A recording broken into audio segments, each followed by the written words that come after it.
우리는 우리를 죄인이라고 이야기합니다.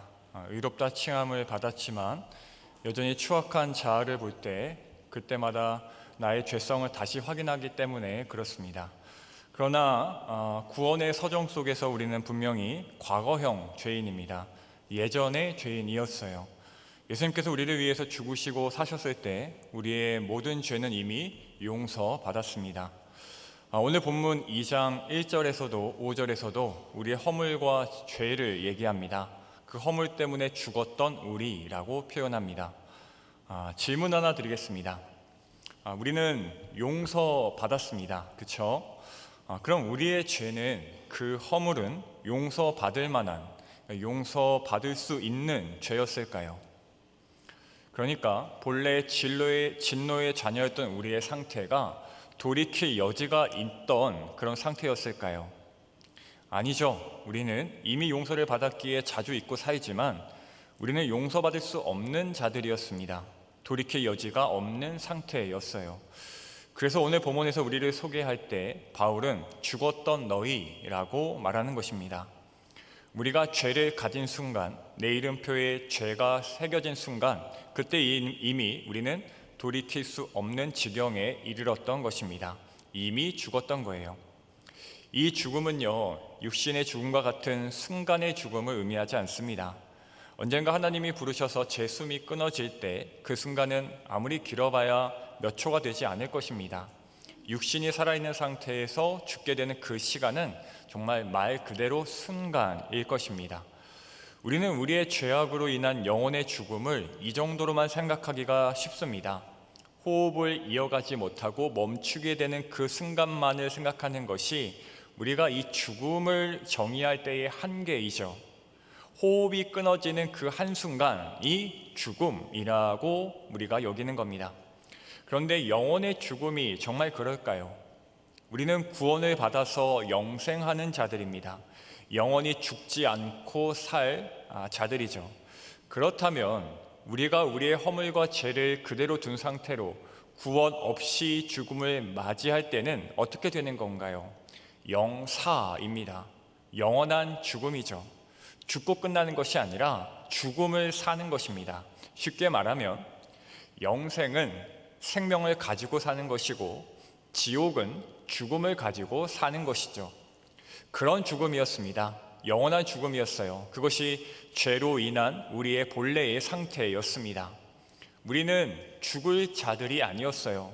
죽은 자들이었습니다. 그런 우리에게 하나님의 긍휼이 내려앉았습니다. 예수 그리스도가 그 긍휼이셨습니다. 그 긍휼이 은혜가 되어 우리는 세상은 또 구원을 받게 됩니다. 영원히 죽지 않을 수 있는 단 하나의 길이 세상에 주어졌습니다. 하나님께서는 그 길이 우리에게 어떻게 주어졌는지 바울을 통해서 설명하십니다. 오늘 본문 5절과 6절을 다시 읽어드릴게요. 허물로 죽은 우리를 그리스도와 함께 살리셨고 너희는 은혜로 구원을 받은 것이라. 또 함께 일으키사 그리스도 예수 안에서 함께 하늘에 앉히시니. 이 구절에서 함께라는 말이 3번 등장합니다. 그리고 이 함께라는 단어는 모두 그리스도 예수 옆에 쓰였습니다. 사랑하는 성도 여러분, 하나님께서 지금 이 말을 직접 하고 계신다고 생각해 보세요. 태초부터 함께였던 하나뿐인 아들이 피조물들의 손에 무자비한 고난을 당하고 죽임을 당했습니다. 사실 솔직히 말해서 하나님께 원수는 사탄이 아니지 않았을까요? 예수를 못 박은 우리들이 하나님 입장에서는 원수이지 않을까요? 원수된 자들이 아들을 죽였는데, 아니 아들을 죽였으니 원수가 분명한데, 그럼 우리를 향하여 말씀하시는 겁니다. 내가 너를 내 아들 예수와 함께 살렸고 예수와 함께 일으키며 예수와 함께 하늘에 앉혔다. 제가 만약에 그 말씀을 하시는 하나님 옆에 있던 천국에 있던 천사였다면 하나님을 향해서 이렇게 소리쳤을 것 같습니다. 왜 그러셨습니까? 왜 그래야만 하셨습니까? 죽은 것은 예수님 혼자가 아니십니까? 멸시를 받으신 것도 조롱을 당하신 것도 예수님 아닙니까? 채찍에 맞으신 것도 침뱉음을 당한 것도 예수님 아니십니까? 그런데 왜 같이 살리셨습니까? 왜 같이 일으키시고 왜 같이 하늘에 앉히십니까? 그렇게 생각할 자들이 있음을 아신 것인지 하나님께서는 오늘 말씀 사이에 이러한 말씀을 덧붙이십니다. 너희는 은혜로 구원을 받은 것이라.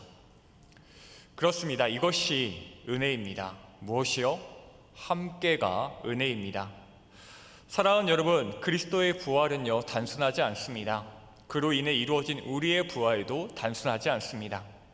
이미 죽어있던, 그런데 심지어 자기가 죽어있는 상태, 그 사실조차도 인식하지 못하는 자들에게 그 인간의 몸을 입고 오셔서 고난당하시고 십자가에 달리신 후에 다시 살아나셨는데, 그렇게 살아나실 때 홀로 살아나지 않으시고 우리를 다 함께 같이 살리셨습니다. 불합리하죠. 불합리합니다. 온 인류의 죄를 담당하시고 죽으셨다면 그 살리심도 일으키심도 영광도 홀로 누리셔야 합니다. 그래야 마땅하지 않나요? 우리를 살리셨더라도 너는 너, 나는 나 라고 하셨어야 합니다. 너희를 살렸으니 이제 너희는 너희의 삶을 살아라, 너희의 인생을 살아라 하시는 게 타당합니다. 그런데 하나님께서 그렇게 하지 않으셨다는 거예요. 같이 그냥 한데 묶으셨다는 겁니다. 저는 오늘 이 말씀에서 이해가 안 가는 부분이 이것이에요. 그래요, 100번 양보해서, 정말 100번 양보해서 함께 살리실 수 있습니다. 예수 그리스도의 죽음과 부활로 우리가 살아날 수 있어요. 그러면 거기까지 하셨으면 됐지, 함께 일으키실 필요는 또 뭐가 있었던 걸까요? 함께 하늘에 앉히실 이유가 도대체 어디에 있는 걸까요?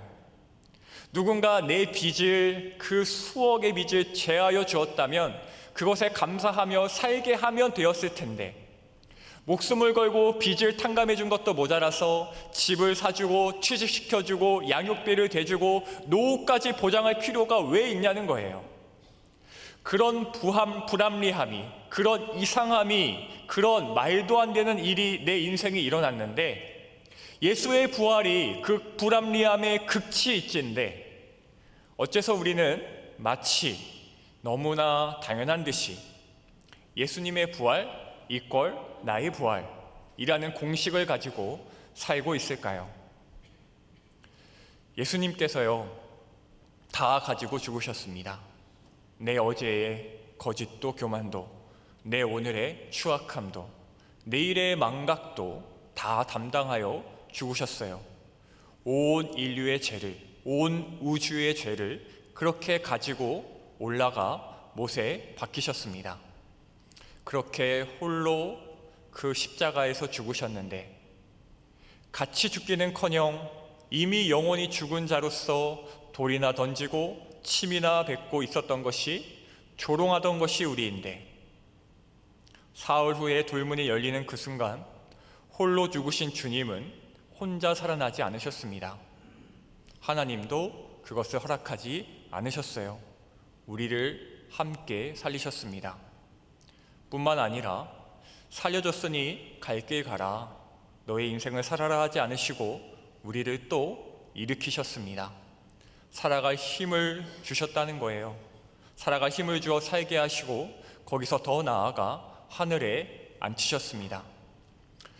이 모든 일이 그리스도와 함께 이루어졌어요. 내 아들을 죽인 너희는 이제 내 아들 없이는 살 수 없다고 공표하셨습니다. 사랑하는 여러분, 이 그리스도와의 연합이 정말 우리에게 얼마나 큰 은혜인가요?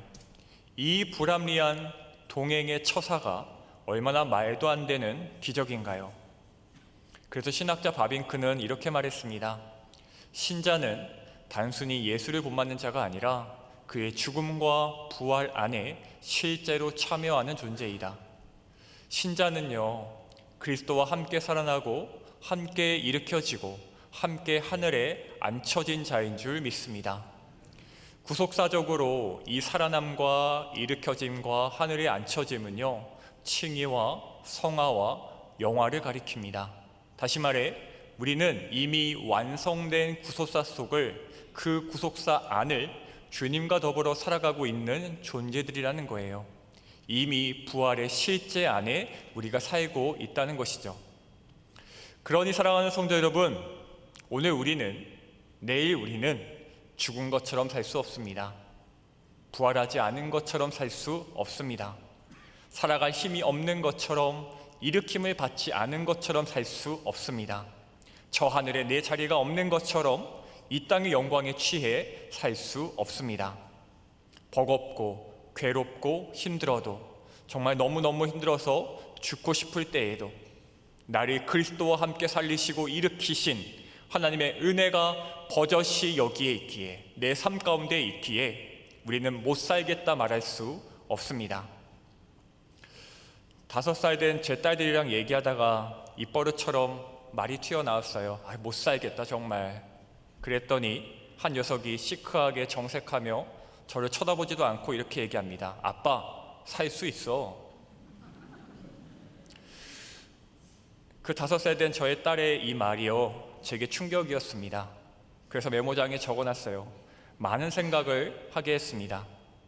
그렇지 않나요, 여러분? 죽었던 우리가, 이미 영원한 죽음 속에 살던 우리가 다시 살게 되었습니다. 예수의 죽음과 부활로 인하여 생명의 숨을 쉬고 호흡하게 되었습니다. 그러니 살 수 있습니다. 몸부림칠 만큼 괴로워도 살 수 있습니다. 살아가게 하셨으니까요. 일어날 수 있습니다. 일으켜 서 주셨으니까요.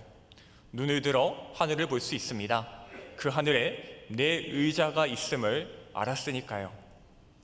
사랑하는 성도 여러분, 예수와 함께 살게 된 그 인생을 사시기 바랍니다. 홀로 죽으셨으나 그 긍휼과 은혜로 말미암아 함께 살리셨기에 그 부활의 옷을 입고 살아가시기 바랍니다. 그 살아감이 하나님의 그 불합리해 보이는 사랑에 대한 우리의 마땅한 답변인 줄 믿습니다. 그렇게 잘 대답하여 살아가시기 바랍니다. 부활의 인생을 담대히 살아가시기를 주님의 이름으로 소망하며 축복합니다. 기도하겠습니다.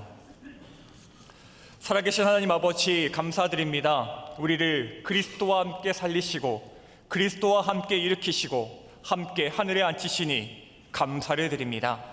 우리 때문에 죽으셨음에도 원수와 같은 우리에게 살아가라 하지 않으시고 살아가자 하시니 감사합니다. 주님, 우리가 그 함께의 은혜를 잊지 않고 살게 하옵소서. 영원한 죽음의 마땅함과 영원한 생명의 놀라움을 항상 기억하게 하옵소서. 그래서 참으로 쉽지 않은 인생길 속에서 주님의 부활에 참여하여 승리하는 우리가 되게 하여 주시옵소서. 이제 연합 찬양대와 챔버 오케스트라가 준비한 찬양을 올려드립니다. 목소리로, 악기로, 영혼으로 주님을 찬양할 때 우리 또한 눈과 귀로, 마음으로 함께 찬양 드리오니 주님 홀로 영광받아 주시옵소서. 부활의 예수님의 이름으로 기도드립니다. 아멘.